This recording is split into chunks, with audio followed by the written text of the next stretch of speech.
Welcome to all members. Welcome doctor A K. Arun sir और जो भी सीनियर्स हमारे ज्वाइन कर चुके हैं, जो करने वाले हैं उनको भी एडवांस में, और बढ़ते जा रहे थे और अचानक भाग्य ने ऐसा धोखा दिया कि कोविड का काल आया और हमारे बीच से एक बहुत बड़ा हाथ, जिसको पकड़ के हम लोग चल रहे थे, जिनकी उंगली थाम के हम आगे बढ़ रहे थे, जो कई डॉक्टर्स के लिए एक बहुत बड़े शिक्षक थे,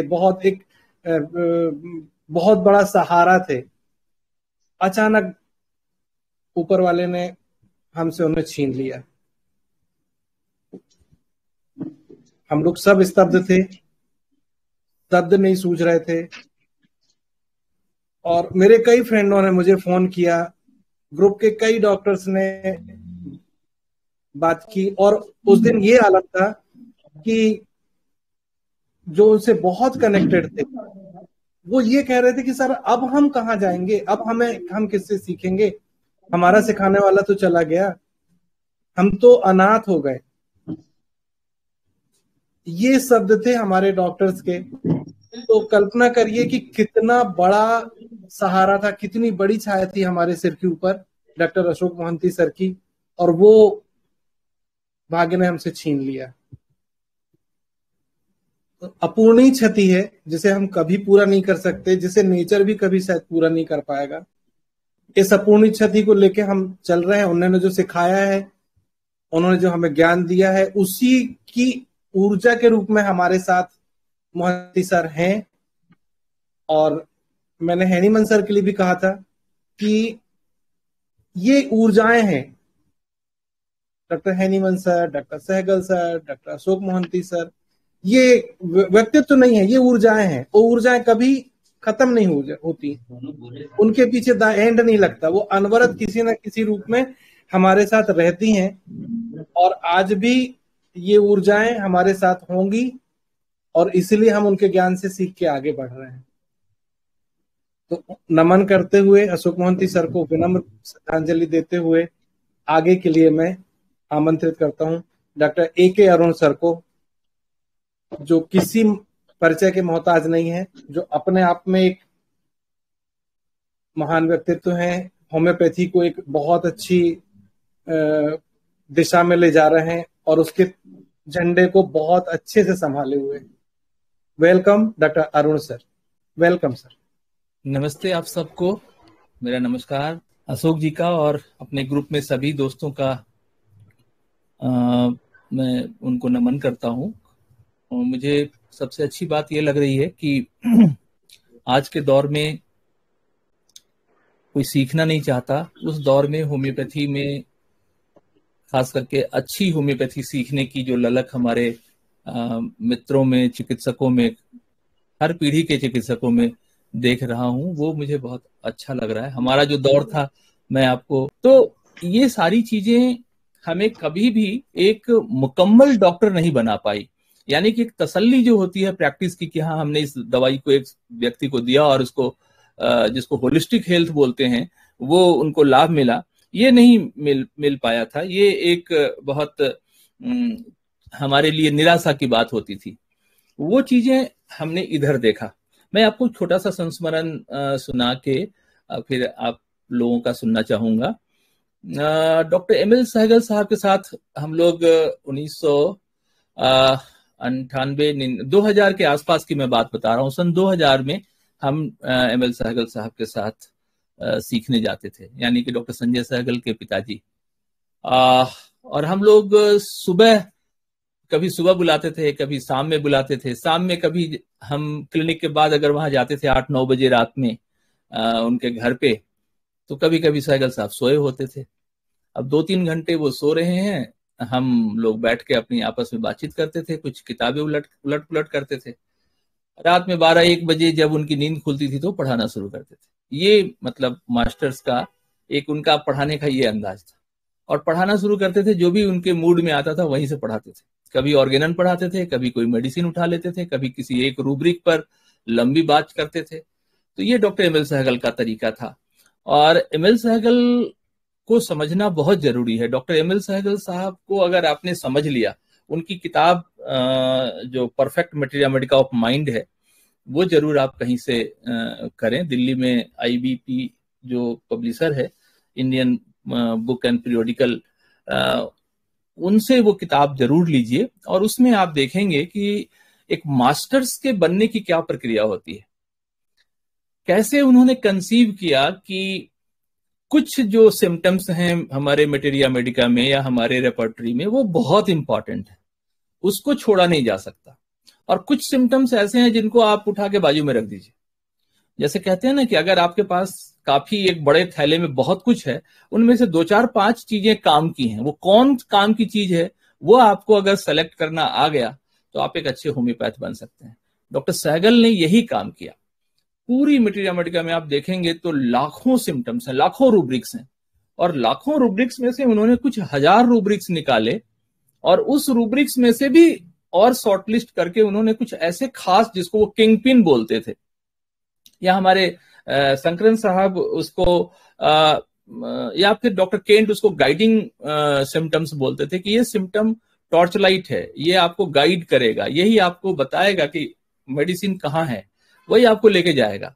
मतलब आप उसको कुछ भी बोल सकते हैं, लाइट हाउस बोल सकते हैं, किंग पिन बोल सकते हैं, मेन रूब्रिक बोल सकते हैं। तो वो सारी चीजें हम लोग डॉक्टर सहगल के साथ जुड़ने के बाद हमने सीखा, और उसके बाद फिर डॉक्टर विजयकर, डॉक्टर शंकरन, इन सब के साथ जुड़कर और उसको हम डिटेल करते चले गए। आप perfect materia Medica of mind जब उल्टेंगे तो उसमें एक प्रेफेस है डॉक्टर HL चित्कारा का। होपफुली 1998 में उन्होंने ये किताब हम लोग की पहली बार आई थी।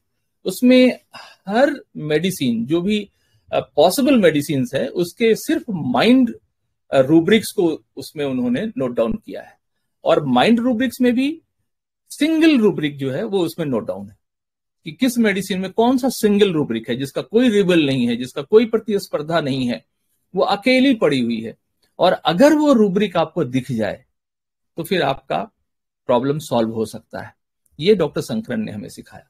उन्होंने एक फॉर्मूला दिया था 3P का, प्रेजेंट, परसिस्टिंग एंड प्रीडोमिनेंट।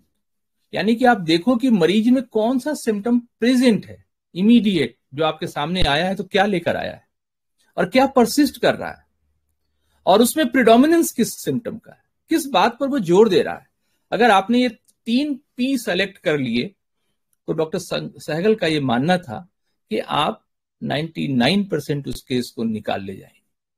और हम लोगों ने इसको सीखा, आजमाया, और आज हम लोग यहाँ हैं। और मुझे बहुत खुशी है कि माइंड रूब्रिक्स पर बहुत सारे क्लासेस चल रहे हैं पूरे देश में।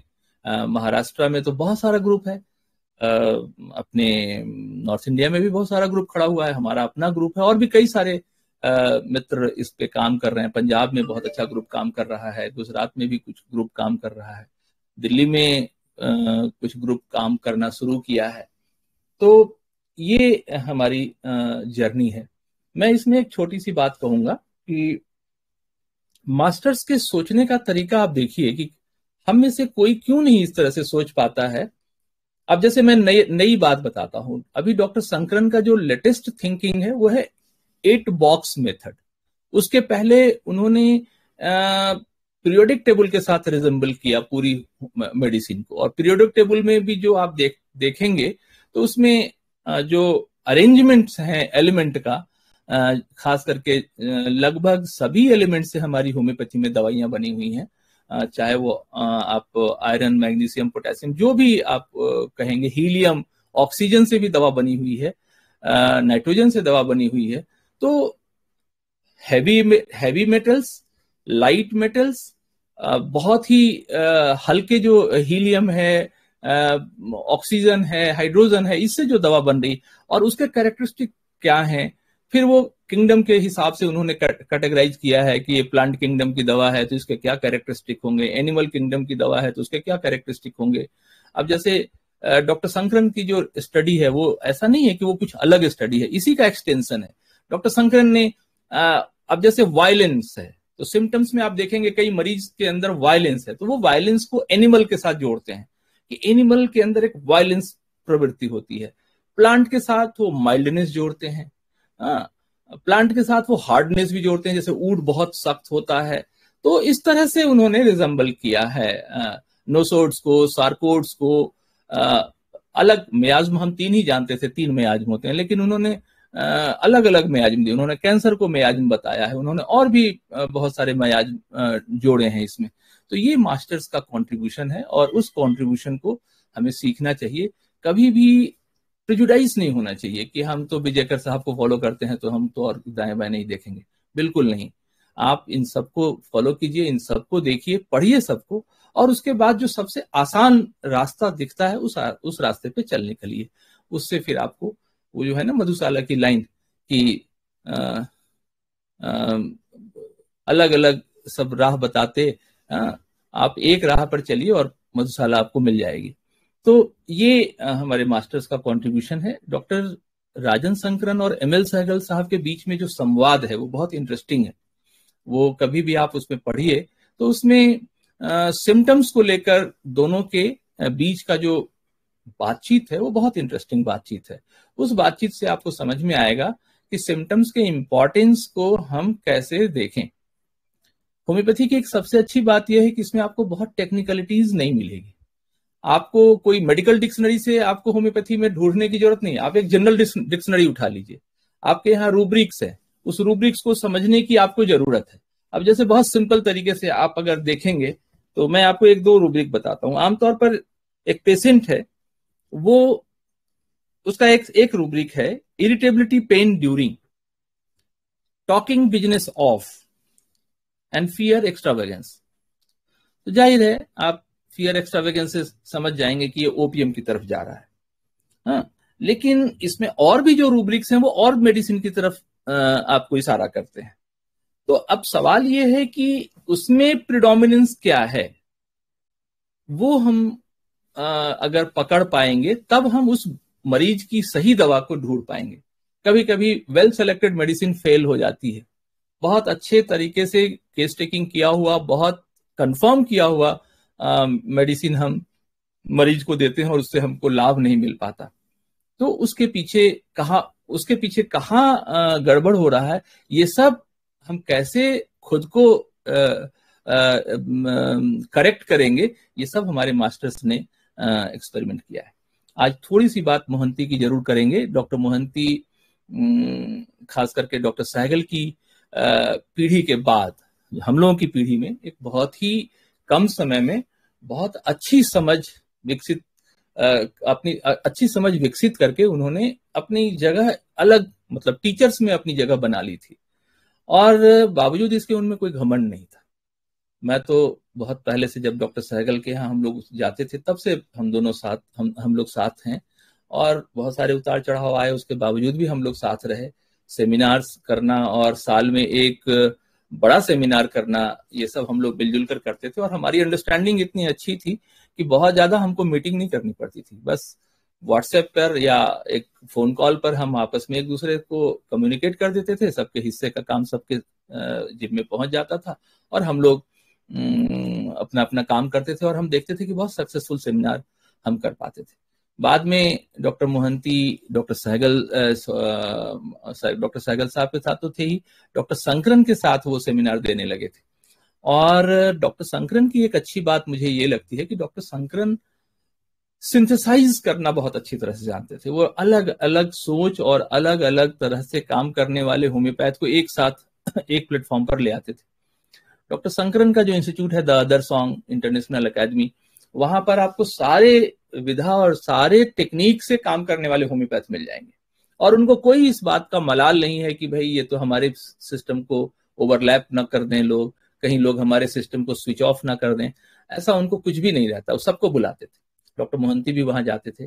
आपको हैरानी होगी कि 17 तारीख को, 20 तारीख को उनकी डेथ हो गई थी, 20 अप्रैल को, 17 तारीख को वो डॉक्टर संकरन के साथ सेमिनार, ऑनलाइन सेमिनार में शामिल हुए थे। जब 20 तारीख को उनकी डेथ हुई और आधी रात में 12-12:30 बजे उनकी डेथ हो गई थी, फिर हम वहां जाकर जब हम वहां से लौट के घर आए तो स्नान कर फिर मैं, नींद आ नहीं रही थी। हम लोगों ने सोचा था कि वहीं पर बॉडी मॉर्चरी में रखी और फिर सुबह मॉर्चरी से लेकर हम लोगों को फुंडल करना था। तो आ गया तो मैं थोड़ी देर के लिए अपने मोबाइल पर व्हाट्सएप ऑन करके अपना टाइम पास कर रहा था, तो देखा कि डॉक्टर शंकरन भी ऑनलाइन है। अच्छा, वो मुझसे मजाक कर लेते हैं कभी कभी, तो उन्होंने मुझे एक मैसेज किया कि डॉक्टर अरुण, इट इज 2:30 और around 3 AM in the morning and still you are alive. वो ऐसे ही मजाक करते थे। मैंने कहा ये सर आई एम। फिर मैंने उनको कम्युनिकेट किया कि this is the story, I just came back from hospitals and वहां पे ऐसे ऐसे हो गया। तो शॉक्ड हो गए। उन्होंने कहा कि अभी तो 17th को हम सेमिनार किए। हमने कहा हाँ सर, 18th को वो बीमार हुए और आज उनकी वो हो गई। तो कभी कभी जिंदगी को इस तरीके से देखकर मुझे लगता है कि हम और आप भी लगभग इसी तरह की जिंदगी जी रहे हैं। कब किसका बुलावा आ जाएगा, कब कौन अपने आप को इस ग्रुप से एग्जिट कर लेगा, हम सब नहीं जानते। इसलिए मुझे लगता है कि जितना हमारे पास समय है उतना समय हम सीखने और सिखाने में लगाएं, और यही हमारे जीवन की सार्थकता होगी। मैं एक छोटा सा संदर्भ आपसे शेयर करके अपनी बात समाप्त करूंगा। मैं ह्यूमन माइंड को पढ़ रहा था और सेमिनार में अक्सर इस बात का मैं जिक्र करता हूं। आपसे भी कभी जिक्र हुआ होगा, कुछ लोगों ने शायद सुना भी होगा, काफी सारे लोगों ने नहीं सुना होगा। तो मैं बस 1-2 मिनट में अपनी बात समाप्त करूंगा।